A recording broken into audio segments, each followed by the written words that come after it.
तो आज इस वीडियो में हम जानने वाले हैं जीरो बैलेंस करंट अकाउंट के बारे में। तो ये वीडियो पूरा देखिए।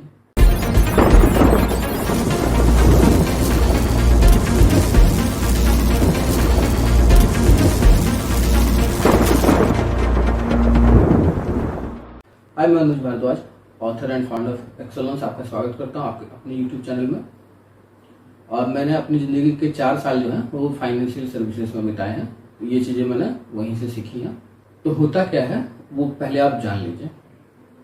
हर बैंक जो है वो क्या करता है, आप जब करंट अकाउंट खुलाते हैं तो वो देखता है कि महीने में जितने भी दिन हैं उसमें EOD मतलब एंड ऑफ डे में कितना बैलेंस था आपके करंट अकाउंट में।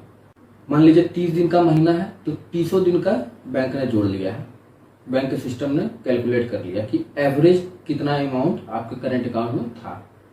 इसे कहते हैं मंथली एवरेज बैलेंस।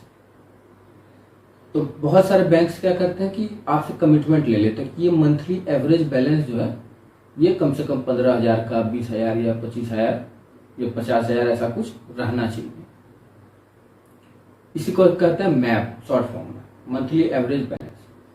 अब कुछ बैंक्स जो है वो क्या करते हैं कि ये कमिटमेंट आपसे नहीं लेते हैं कि मंथली एवरेज बैलेंस आपको मेंटेन नहीं करना है। इसी को हम कहते हैं जीरो बैलेंस करंट अकाउंट, क्योंकि इसमें आपको बैलेंस जो रखना नहीं होता है। हाँ, हो सकता है करंट अकाउंट खुलाते समय आपको चेक जो है वो देना पड़े और वो पैसा जो है वो आपके करंट अकाउंट में ही आएगा।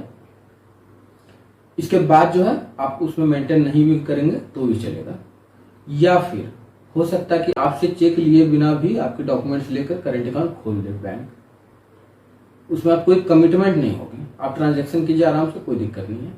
अब इसके कुछ एग्जांपल्स जो है वो मैं आपको बता सकता हूँ, लेकिन मैं नहीं बताऊंगा। क्यों?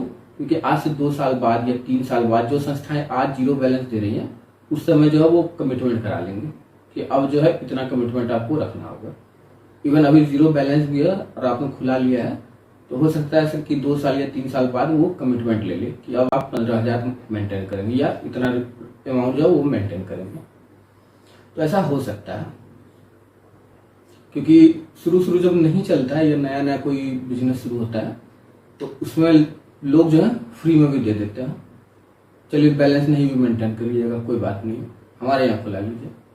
और जब चलने लगता है तब वही संस्था करती है कि अब जो है इतना कमिटमेंट आपको देना होगा। और अगर ये कमिटमेंट जो है ये पूरी नहीं हुई तो क्या होगा, नॉन मेंटेनेंस चार्जेस जो वो काटे जाएंगे। अब जो है आपने मान लीजिए जीरो बैलेंस करंट अकाउंट खुला भी लिया, लेकिन ऐसी बात नहीं कि उसमें कोई भी चार्ज नहीं है, उसमें भी चार्जेस होंगे। तो आपको शेड्यूल ऑफ चार्ज जो बहुत ध्यान से देख लेना है। जैसे कि SMS चार्जेस वो आपका कटेंगे, क्योंकि आपके अकाउंट में जो भी ट्रांजैक्शन हो रहा है वो मैसेज आपको आते रहना चाहिए कि हाँ इतना का हुआ, इतना का हुआ, इतना का हुआ। तो किसी तरह की कोई गड़बड़ होने वाली होगी या कोई गड़बड़ होगी तो आपको फौरन पता चलेगा, तो आप फौरन जाके बैंक को खबर दे सकते हैं ये गड़बड़ हो गई है। तो ये आपके लिए अच्छा है। इसके बाद चेक इशू कराएंगे तो चार्जेस लगेंगे। उसमें अगर आपने डेबिट कार्ड लिया है तो उसके भी चार्जेस लगेंगे। इसके अलावा जो है एनुअल अकाउंट स्टेटमेंट आप निकलवाएंगे, उसमें हो सकता है लगे आपको कंसोलिडेटेड चार्जेस, आपको कुछ लगे। तो ये शेड्यूल ऑफ चार्जेस है, ये बहुत ध्यान से आपको देख लेना है। इसके अलावा अगर आपको करंट अकाउंट खुलाना है तो करंट अकाउंट पर बहुत सारे वीडियोस मैंने पहले भी बनाए हैं, उसे जाकर आप देख सकते हैं, आपको अच्छी खासी जानकारी मिल जाएगी। और अगर फिर भी कोई सवाल आपका रह जाए तो कमेंट में जाकर आप अपना सवाल पूछ लें, इसका जवाब मैं आपको बहुत जल्द वीडियो बनाकर दे दूंगा। इसके अलावा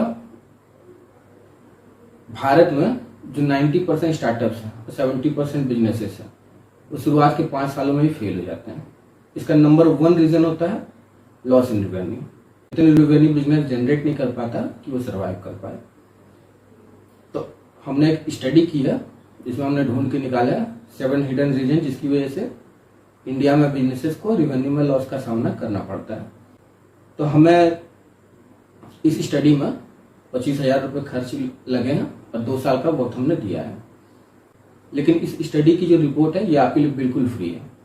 तो अगर आप ये फ्री रिपोर्ट लेना चाहते हैं तो डिस्क्रिप्शन में वहां पर जाकर आप ये फ्री रिपोर्ट ले सकते हैं।